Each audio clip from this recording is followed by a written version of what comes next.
Welcome back to the Football Fitness Federation podcast. This is episode 232. I'm delighted to be joined on the podcast today by Head of Sports Science and Strength Conditioning at FC Utrecht.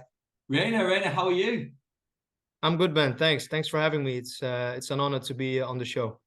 No, it's going to be brilliant to speak to you, mate. Obviously, this comes a few episodes after Baz came on the podcast as well. So I know you're going to expand on some of the things that he spoke about. He covered the 1%, you're going to cover the 99. Is that right? Yeah, at least I'm going to try. Brilliant. No, thank you for coming on and freeing up time. I really appreciate it. We always start these podcasts in the same place because I think there's a lot of lessons around how you as a practitioner ended up in the role that you're in right now. So can you take us on a little bit of a journey? Take us back. What led to your role at FC Utrecht? Yeah, sure thing. Well, I started off studying to become a PE teacher. And during that time, I was already thinking about, okay, how do I want to keep making progress for myself? But at first, I finished that study. So it gave me a wide range of skills on how to stand in front of a group of people, but also didactically, how to progress during classes and stuff, and learn people new skills from a physical point of view. But as I mentioned, I knew that I wanted to keep going on afterwards. So I moved abroad to Belgium because I'm from Holland, obviously. And I went there to do my bachelor's for, it's not sports science, but it's more human movement sciences. And the reason I choose to do so was that I felt like it was a really good balance between the practical stuff and the theoretical stuff. So during that bachelor's, I was also able to obtain my UEFA B coaching license. And then I was in a little bit of a struggle with myself because obviously I saw myself working in Holland to begin with. So I thought of maybe moving back to do my master's in Holland, but actually the professors over there persuaded me to stay. I could still make progress and eventually get my UEFA A Elite Youth license. So I was enrolled with Oud-Heverlee Leuven. It's the club from the city I was living. And there I started in the under 15s, under 16s in the first year. I moved up until the under 19s and the under 23s as a coach. So I was able to develop my skills there. Also do some stuff in the performance analysis, make videos. So in the end, I did my master's in human movement sciences in Leuven. And at the end, I was able to do a full-time internship at a Dutch Eredivisie side, ADO Den Haag. At the moment, they were competing in the Premier League, the Dutch Premier League. And I felt that as a really fantastic opportunity, that as a student being able to be enrolled in a first team environment. So I was like a sponge. I just took everything in, and I was everywhere where I could be, from gym to pitch, in the office, hear coaches talk, the conversations they had. It was a fantastic period to be in. Then after finishing my studies, I was, as everyone, just emailing and trying to get a foot in the door with every club I could just think of. Unfortunately, I finished my studies in June, and then most of the spots were already taken. So what I did then, because I didn't want to have a gap in my resume, that I just went to my own amateur club.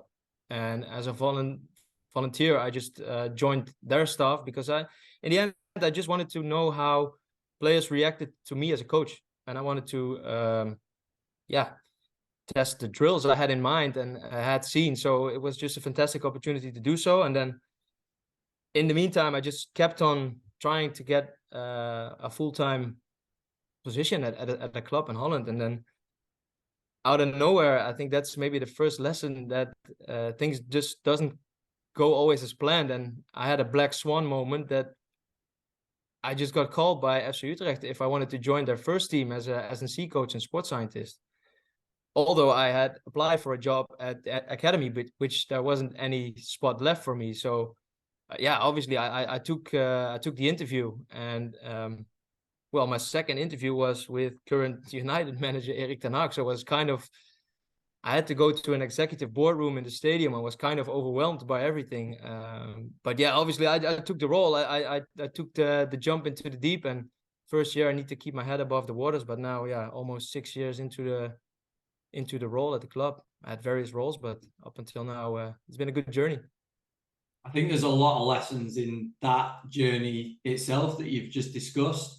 I want to take you back to when you were going through your qualifications. Did you have in mind that you wanted to work in sports science, strength and conditioning? Because you mentioned about analysis, and I know you've mentioned your technical qualifications there as well.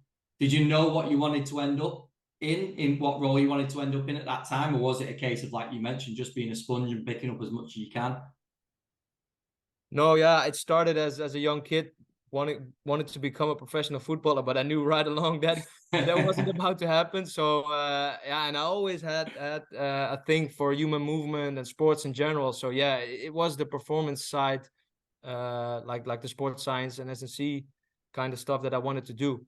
But well, yeah, just have the opportunity to become a well-rounded generalist was really important for me, and I just like the game of football. So yeah, I was really it was really good to also have that coaching degree. But yeah, it's really the physical stuff that attracts me most. And when you went back to that, I say back to when you went to work with that amateur team, what were some of the biggest lessons that you took away from that? You said about you wanted to know how the players would react to you, and I love that because it gives you that platform, doesn't it? That opportunity to test things out in an environment that maybe doesn't have as much press around it and as much pressure. But what were the biggest takeaways when you came out of that role and then ended up at the club that you're at now? Yeah, I think a program could only look as good on paper as it is in practice. So I had like IDs written all over the place, and just sometime on the spot you need to react and adapt. Can be according to different factors. That it was an amateur club, so well, sometimes also those players, they suffer injuries, so we had less, or someone didn't feel quite good. They have private lives as well. They have a full-time job. So I just needed to be really flexible and ready to adapt. And that, I think that really helped me. That year really helped me to feel much more confident that when the opportunity came, which I didn't see coming, to join a first team at Eredivisie level, up until the day of today, I still do some of the drills I started back there. So I feel really fortunate that I could test it in an environment like you're mentioning, with a little less pressure than we're in right now.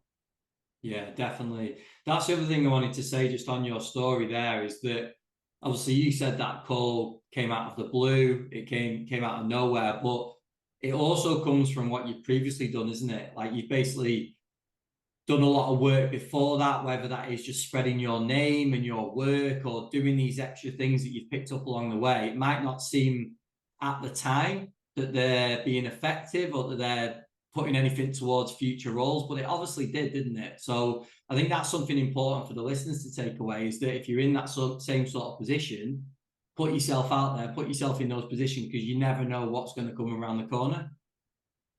No, yeah, just trust the process and try to be really deliberate in the steps you're willing to take. And just keep on going. Like I said, I just didn't want to have a gap in my resume, so try to fill it up with as much experience as you can. Can also be, well, just go, you travel and you visit other clubs and practitioners, meet people, network. Yeah. Take us to that point where you sit down in that interview with Erik ten Hag in the stadium, in the boardroom, obviously completely out of the comfort zone in that environment. In terms of your mindset, I think it'd be great for practitioners to hear this, because they're going to end up in interviews, hopefully in similar sort of environments where your palms are sweaty, you're losing a little bit of composure. But how did you go about that interview process in that environment then? What was your approach?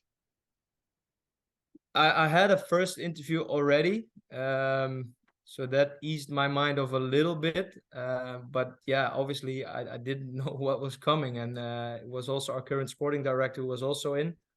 So again, I was overwhelmed, and I actually still remember one of the questions they asked.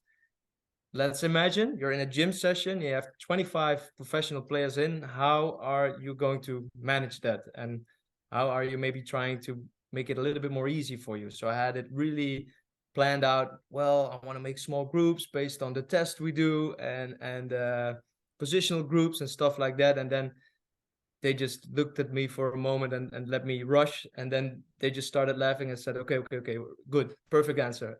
But why not use one of the senior players and use them as leaders in small groups, and it will make your life much more easy. And that's actually still a lesson which I use today. So they really helped me feel comfortable. And yeah, how would I do it differently?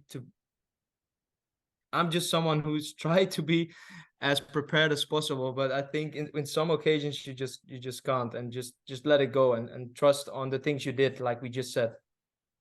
But I think on that as well, the fact that you've put yourself out there with this is the approach that I would take, and then they've essentially given you feedback on their experiences. That's how you grow as a practitioner, isn't it? We like to think that we've got all the answers, but we don't, and we're constantly learning. And they've probably seen that in that, oh, he's taking on recommendations, and that's probably a skill that they see. Yeah, now that you say it that way, you put it that way, yeah, I feel really fortunate that they just gave a young enthusiastic practitioner the chance to join their club and help them to get the players fit and ready. Brilliant, brilliant. I want to go into the current role now, and the players and the sort of setup that you've got at the club. Obviously, like we said, expanding on what Baz talked about in his episode, building a performance culture. So building this culture around performance, high performance. How have you gone about that? What was it like when you first stepped into the club 6 years ago? Am I right in saying that? Yeah. I'm currently in my 6th season. So 6 years ago, what was it like then, and what have you put in place that is working day to day now?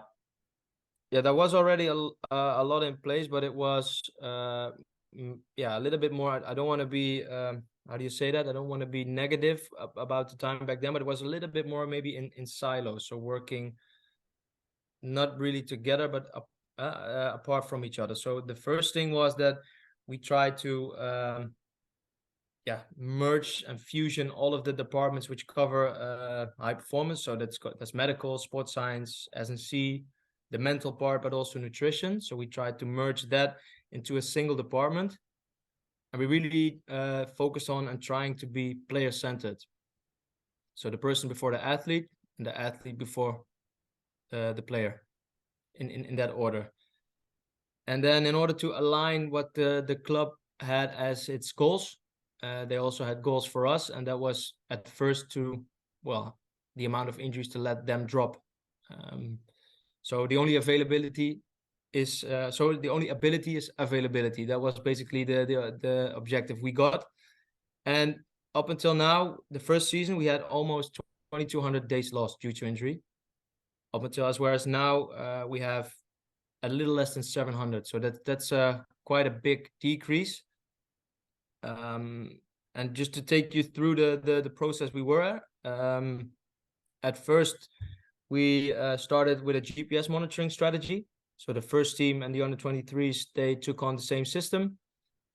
Started off with that for, I think, a season and a half. And after that, we also enrolled the academy teams with the same equipment. So we had a continuous workflow of data coming in and just basically see where our players at. Same goes for the load monitoring. The load monitoring strategy we had in place for the first team was rolled down to the academy teams up until the U16s.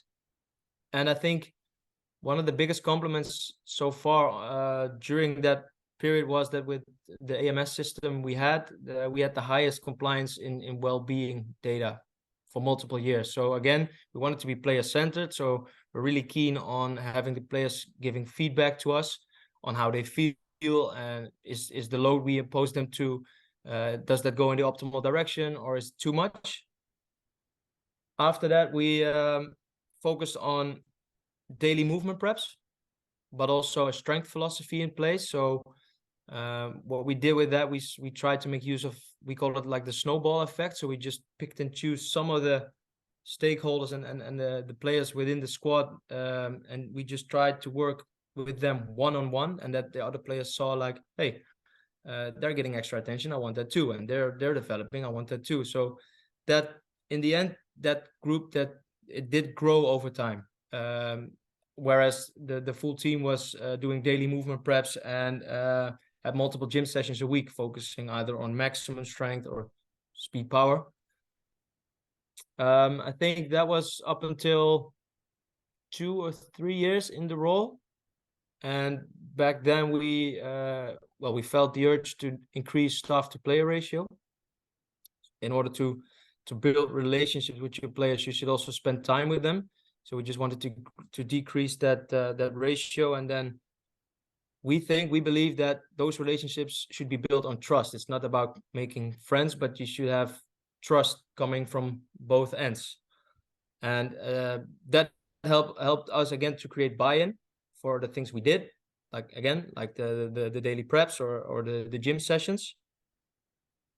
And then from there on, on the pitch, we remained on working a little bit, maybe more from a Dutch point of view, that we did the block periodization, but we made a shift to more tactical periodization with the head coach that we had back then. But we all tried to do that within our 80-20% rule. So we always tell each other that, okay, it doesn't matter, just you have a head coach, you have 25 players, you give them a pair of balls, a whistle, and a pitch to train on. And what do they do? 80% of them, most of the time, remains intact. And they will do more or less the same. They will go through a warm-up, passing and kicking, positional play, games, sort of training. But the 20% we got, we really tried to cover that for the full 100%. So that little part we got into the full process, we take it all. And within that tactical model, I think we'll cover that maybe later on also a little bit, is that we don't see the game as physical, tactical. It's also mental. All those 4 components, we try to train them integrated, like they occur during a game. So that was a big change for us. And then most recently, and this is where you had to talk with Bas about, we made more of a shift towards the 1% philosophy. So again, remember the beginning, the objective we got from the club, like let our players be more available so that the coaches have something to choose on. And there we made the shift more to like boost performance. So not only decrease injuries, but it's elite sports. It's sometimes you're on the limit, sometimes you're a little bit over it, but we definitely don't want to be under preparing our players. So mainly today it's about creating an environment that pushes that growth every day. And how we do that is not only focus on the stuff we just talked about, but also try to incorporate new things. So we have breathing sessions regularly. So think a little bit outside of the box and see what we can do to let our players become more recovered or activated to go out, because we feel that breathing is maybe the sole thing that people can do to influence their autonomic nervous system. So we have weekly parasympathetic or sympathetic breathing sessions before we go out or when we finish the day. And then maybe the last thing we did up until now is that we updated our strength philosophy. So we came from that max strength, speed, and power. What we did now is we made force velocity profiles for our players at the first team, and then being really spot on. Okay, what does player X need? What does player Y need? And we scrape that down like an onion all the way back to the under 16s. And now we have a strategy which, goes through the club and that we really believe in. Okay, what does a FC Utrecht player need from a strength perspective to be able to compete at the first team? And now, let's say a new player is coming in. Do we feel that he has the training years under the belt like our players do? Then he can be part of the sessions as planned, or maybe not, and let him just join the sessions at his own level, and maybe in year 1 or year 2. Because ultimately the difference is made on the pitch, and we want to build robust, resilient players but you also need sometimes the time to do that. So let them perform on the pitch first, and then again 80% the same, and then we'll take the 20. Brilliant. That was a superb insight into those 6 years and beyond. It's great to hear about how the integration has worked across those years as well, from being more segregated department to department, and how that is now cohesively working from one department to another, which I know a lot of clubs will now lean towards that way. The one I wanted to ask you about on that, Rainer, is you spoke before about that initial target. It was to bring down the injury rates, and obviously you've discussed the success that you've had in that area so far. And I know that's probably going to be something that you continue to work on. Then you said the new target set by the club was to boost performance. What sort of KPIs are they? Tell me if you can't discuss this, by the way, as well, but what sort of KPIs are you referring to in terms of boosting performance? Is that performance on the pitch in terms of results, or does that revert back to anything physical? Both, of course. In the end, it's all about results. And although we use data quite a lot, and I use data quite a lot, I think you should always be aware of what you're looking at, and you train the players. You're not chasing for numbers, but of course we, as a performance department as well, we want to have the fittest players out there on the pitch, really trying to outplay the opponent. But in the end, it's still about having the optimal amount of players out there on the pitch, so that the coaching staff has the most to choose of. But not to say that in the first years we trained less in order to not let the players become injured, but I think in the journey we just discussed, sports science stuff was like, okay, we had a GPS monitoring strategy, but also a load monitoring strategy in place. On top of that, more S&C kind of stuff, like, okay, what kind of periodization model do we use? How do we train our players?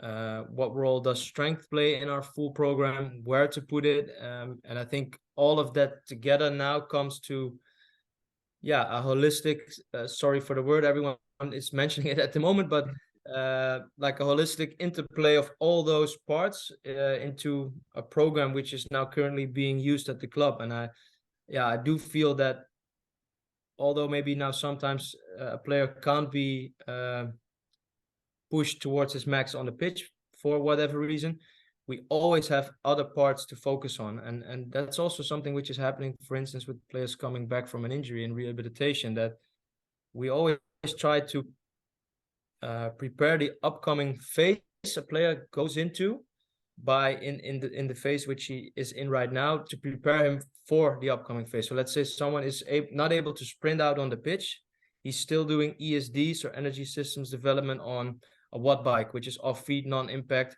to have that system loaded in those sprint work to rest ratios. And then when he's able to go out, we feel that, okay, he's already being, the engine is already being prepped. Now it's about the structural elements also to become used to that load again. So I think we have a solid program now to always push our players to the max in various areas.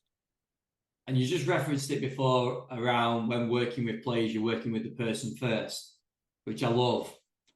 How do you go about that? How does that work practically? Is that just having more conversations with players on more of a personal level, or is there any sort of structure that is in place for finding out about all those individual people that you work with? Yeah, I think it is really worthwhile to show that you just care about them as a person and not just as a player. So sometimes just check in on them, how things are going at home, or it even starts when a player comes in the morning. We have our kit managers, for instance, are the first people they see, so they should start off with bringing the right energy, some good music, but also have eye contact with each other. And let's say someone every day has eye contact with you when he says hello, and for whatever reason he doesn't do that on a single day, that should mark you as a red flag, like, hey, what's going on? And then just maybe ask him, just not to do it a little bit low key, not too, how do you say that, don't force them up until something to say something, because it might just be nothing. But yeah, just look them in the eye, care about them as a person, and I think that's imperative in building good relationships. Yeah, it's not putting too much pressure on, I suppose, isn't it? Where you're quizzing them on something, but noticing little things like that is really important, isn't it? And being aware as a practitioner or anyone in that environment that's going to be communicating with players. Yeah, and let them feel that, because we ask them to give feedback with the well-being questionnaires we do on a daily basis. Just let them feel that we take it serious. We do take a look at that on a daily basis. And again, what we discussed in the beginning, maybe we have a training day scheduled out on paper, which might seem perfect, but something might be going on in a person's personal life. And yeah, okay, we might have a double session schedule, which is a heavy pitch session topped up with a gym session, but maybe he needs an extra recovery session, or we can help him in some other way with a just giving players the opportunity maybe to have an extra power nap because they have small children at home. It doesn't mean that they can't do nothing. That's what we discussed just before.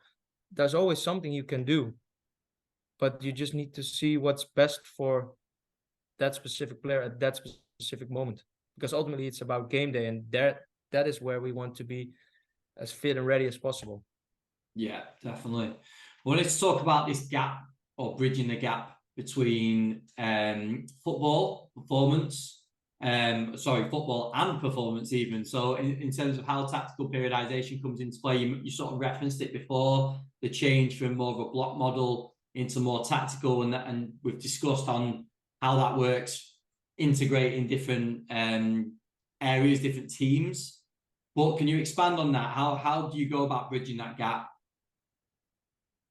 Yeah, it started off getting a new head coach keen on getting that philosophy in place. So for me as a practitioner, it was just a fantastic opportunity to expand my knowledge on that. So I had multiple conversations with him, sat down, wanted to know what the game model was, what principles he wanted to train, and how he saw that throughout a training week, but even a full season. And there we just sat down and spoke about, okay, how then in our way of working, because ultimately you need to get your players get used to it. You can't just a new coach always brings new injuries. At least the risk of injury might temporarily increase. But we just sat down, okay, if you want to train that specific principle, that maybe is really good to couple with this amount of physical work. So where do we put our small-sided games, for instance? Do we want to do that on -2, -3? And that was just not to say that it was how do you say that? Sorry, I just can't get the right word. We just didn't try it and see if it worked, but of course it was deliberately thought through and used of the book that I read the book and see where to put the specific physiological stimulus according to the coach's game model. Yeah, brilliant. And I know you have touched on that a little bit already in terms of how that actually practically works and the different staff members that are involved in that as well. In terms of the program going forward, like the future of the program, and with these goals in mind as well of boosting performance, what are the next steps you think for the program? Well, currently we are doing a research project, and we started off last season with that, covering maximum intensity periods. So it's not just about hitting the numbers and the volume, but for a long time we've been taking a look at, okay, what is a player doing in a game, and then we just sum up giving a total distance and a high-speed running distance. But that doesn't mean you're really prepared for the most demanding passage of the game. So what we did, we choose 3 time frames to analyze all of our official games. We took 1, 3, and 5 minute time windows. Why? Because they were most suitable for us to transfer back to the training pitch, because most of our drills are being done more or less in that time frame. And what we saw there was that whereas the time frame increases, your values drop. So for instance, for total distance, for 1 minute, your meters per minute are higher than it's for 5 minutes. For obvious reasons because fatigue's kicking in, but also how the game evolves during that time period. But just to maybe explain in short what the big difference is.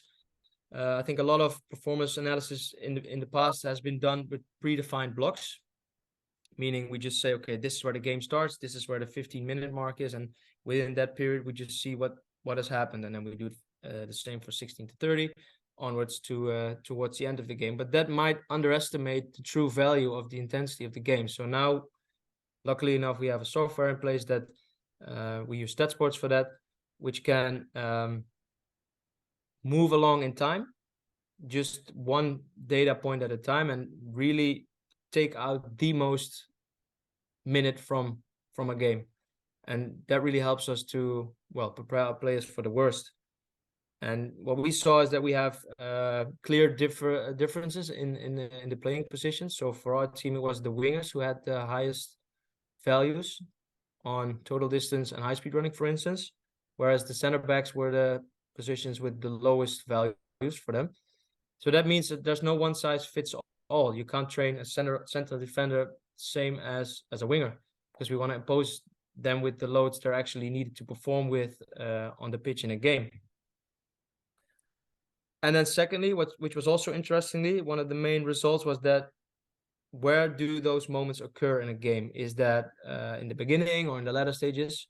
And for total distance, we saw that it was more or less always in the first 15 minutes. So there's still a little fatigue kicking in. There might be a tactical strategy in place from the coach or a specific strategy also from the opponent. Whereas for high-speed running, we saw that they were more evenly distributed throughout the full game. And we said about that, and okay, how is that possible? Why does that happen? And we thought that we know from research that sprinting actions, high-speed actions, they mainly occur during the decisive moments in a game. So goal-scoring situations, for instance, or preventing the opponent team from scoring a goal. So the decrease in total distance might be a strategy for players that they spare themselves to still be able to put the intensity efforts in during the latter parts of the game. Is that do I maybe say that correct? Or Yeah. I understand. Yeah.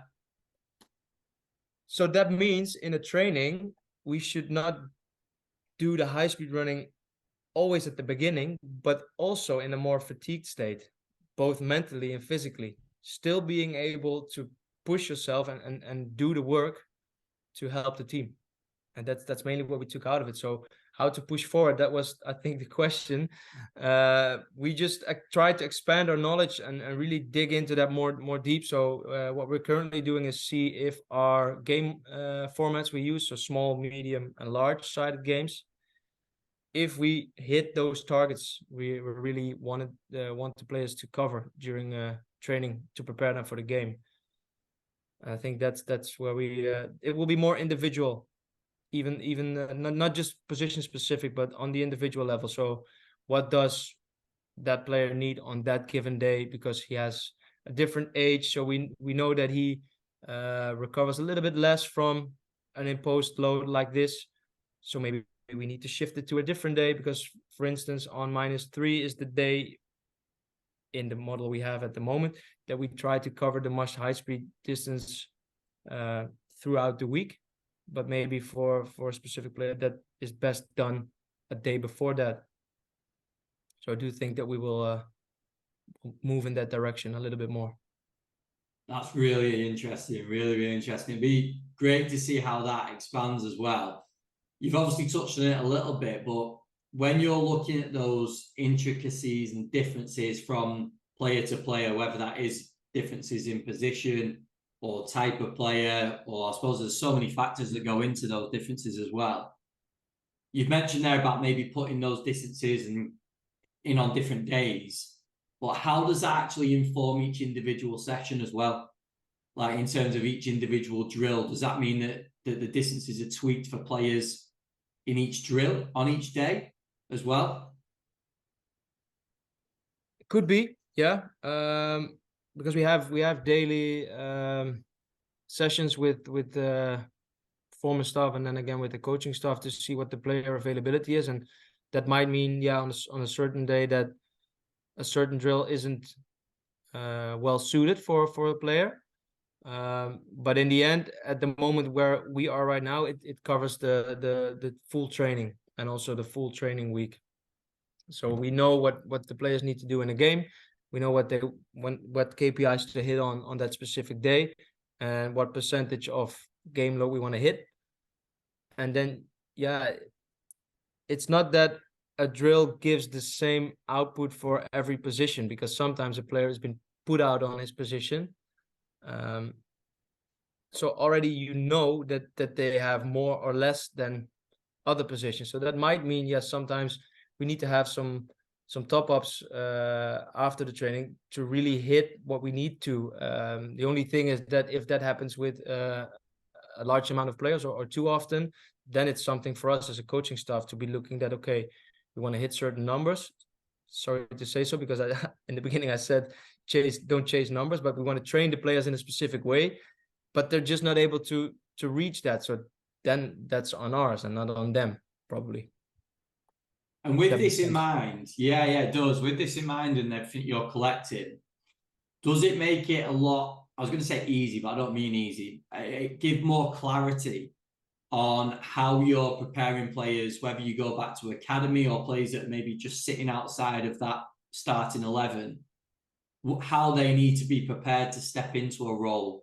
So, for example, if it's a wide player, a winger that you just mentioned about worst case scenario, demands are pretty high and the highest in your team.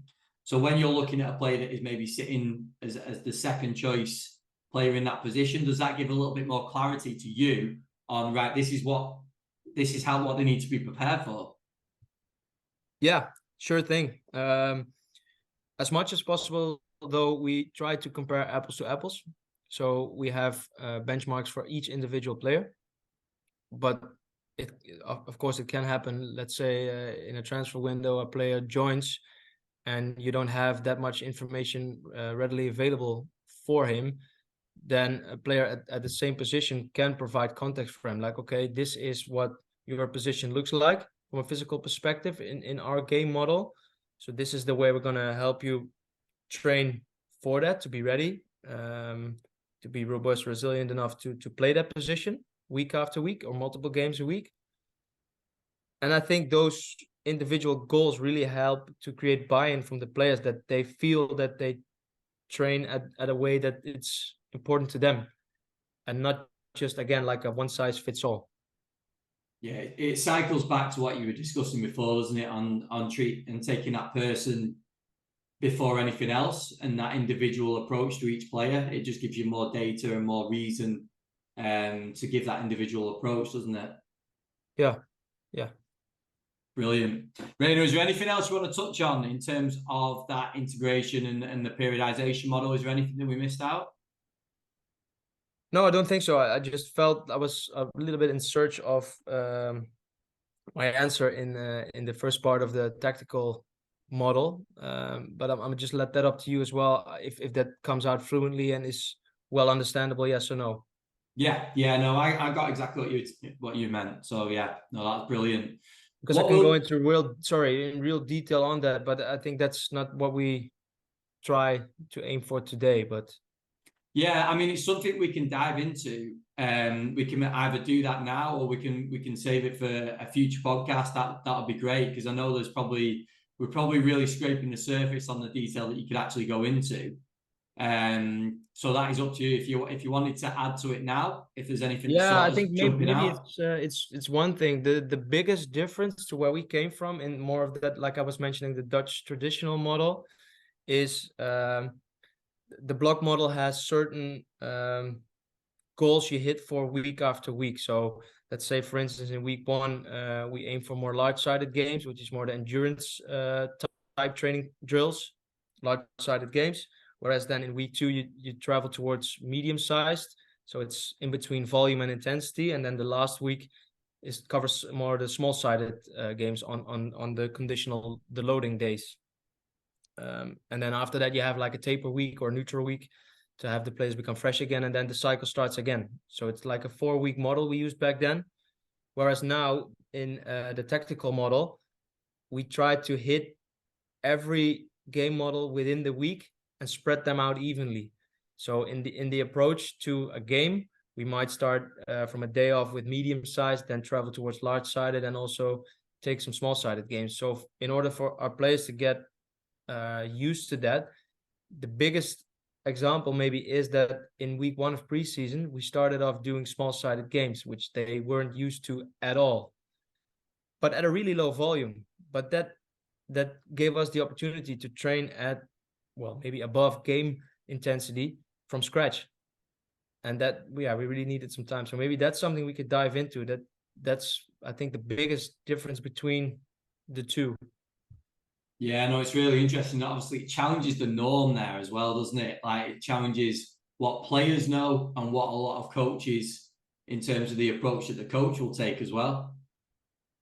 Yeah, and for us as practitioners, I think it's good that within the tactical model that you really have something to talk about with the coaching staff, which, to find each other and really work together, because maybe back in the days it was mainly like, okay, this is like the conditional loading day, that is for the fitness coach, and then when we travel towards the upcoming game, that is where the tactical stuff happens. But the game of football is chaotic in its nature itself, so you can't train it separately, because at all times you will be doing the all of the aspects. It's always technical, it's always tactical, always physical, always mental. So in order to have tactical is just the highest order, and in that holistic interplay we just try to have all the other aspects in, and that is the biggest difference from the way we're working right now to back then.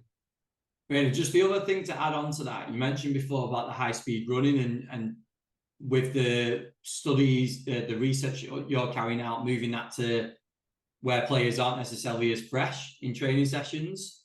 So how does that look? So if you've got this approach where you're doing your small-sided games, your medium-sized games, large side, would that just be literally just a pace of picking up that high-speed running and moving it to what, like, later on in the training session? Yeah, could be. Or be creative and try to let the drill itself implicitly target to some specific load. So what we really did a lot is that we changed the playing field to maybe a little bit irregular shapes, but that forced the players to have certain running patterns or passes to make.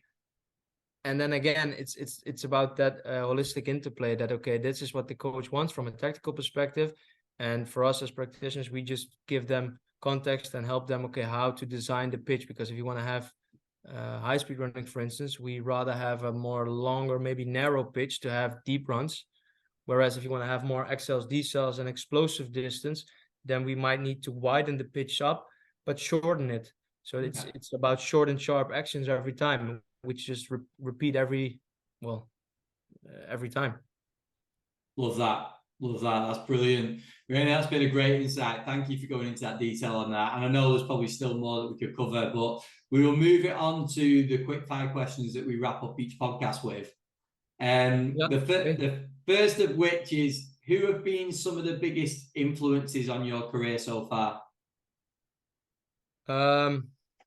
Well, good question. I would say as a practitioner, it's my current manager. It's Jeroen Peters. I think it's the one Bas also mentioned. He really taught me how to move in the world of high performance, and I've learned valuable lessons from him. Maybe one which pops up right now is that sometimes you might lose a battle tactically in order to win strategically in the long term. So choose your battles wisely. And then again, the people who gave me the opportunity to come into this role. So our current sporting director and Erik ten Hag. Sorry to name him again, but they just provided me with the chance to be to where I am now. So I'm really grateful for that. Brilliant. What would you say your biggest strength is as a practitioner, as a coach? I think I'm a well-rounded generalist. So in order to be successful at this time in high performance, you need to be able to cover a wide aspect of skills. And on top of that, I think I have good interpersonal skills. So I have the ability to build relationships with almost everyone, players and staff.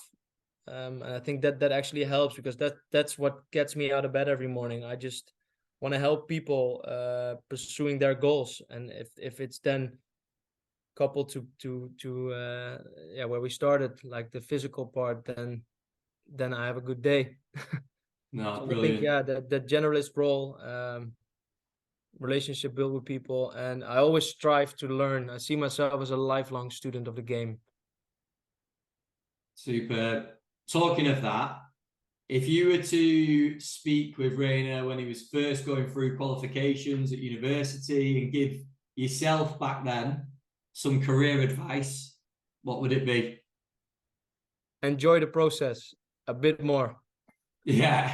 Sure, because well, going back, my first official games were European qualifiers, and I think they were great, but I actually just can't remember, because I was super overwhelmed with everything and have the organization in place and do as best as I could. Of course, I do remember some stuff, but sometimes I think we forget to just enjoy the process and see where you are at right now. Yeah, we're just too focused on pursuing. You have something, you have a goal you reached, and then already a new one is in place, and then already a new one is in place. So enjoy the process a bit more, for sure. I can sort of hear everyone like nodding along and in agreement with that, because I'm sure there's plenty of people that have been in a similar situation where they've had an amazing experience and not really taking it in as probably they would. But it's one of those things, isn't it? I suppose, where you get caught up, you're in the moment, you're in the zone, in your position, and it's easily done, I'm sure. So but I can hear a lot of people are going to relate to that one. The final one, Raina, in terms of CPD, continued development as a coach, how do you go about that? How are you continuously developing? Well, obviously, I read a lot, and I look a lot to other coaches and practitioners. So I feel that you can learn from everyone. But on top of that, we have an internal CPD strategy in place, like a plan that everyone can, on a seasonal basis, can do. You can attend, let's say, a conference, or you can take a course or something like that. So, for instance, at the moment, I'm finishing my ASCA certification for the level 1. But last season I broadened my knowledge, and I did 2 courses on how to test and treat muscles and fascia. So more of like the physiotherapist skills, Yeah. but just to broaden my vision. And so one season I tried to deepen my knowledge, and the other one I always try to broaden my knowledge. So maybe that's a good one. Just maybe do something out of your comfort zone, and not really specific to your role, but do something else. And I think you can outstand others, maybe to, yeah, have certain skills that others maybe don't, but just to top up on the rest of your team, not per se on just on a private on a personal level. And within the club, we have monthly high performance sessions. So we have evening sessions in which all of the performance stuff from the club comes in, and then we just share knowledge and lessons learned. And it tickles your mind that, okay, young practitioners joining the club, just let them know what we've been through, and explain the things you've learned. And then again, it's another thing to understand something, but it's a really different thing to educate the same thing. Yeah, brilliant. No, it's great to hear. And any practitioners, not young or old, working over there, sound like they've got in a great position, surrounded by good people as well. So keep up the great work. There's obviously some brilliant work being done over there. It's great to get more of an insight and expand on the episode with Bass as well. So thank you very much for coming on, Raina. Yeah, thank you. I hope it was the 99% you were looking for. Oh, it was over. It was over. Okay, cool. Raina, just wrap us up with, if people have got questions, if they want to reach out to you about anything that we've spoke about, where would you direct them?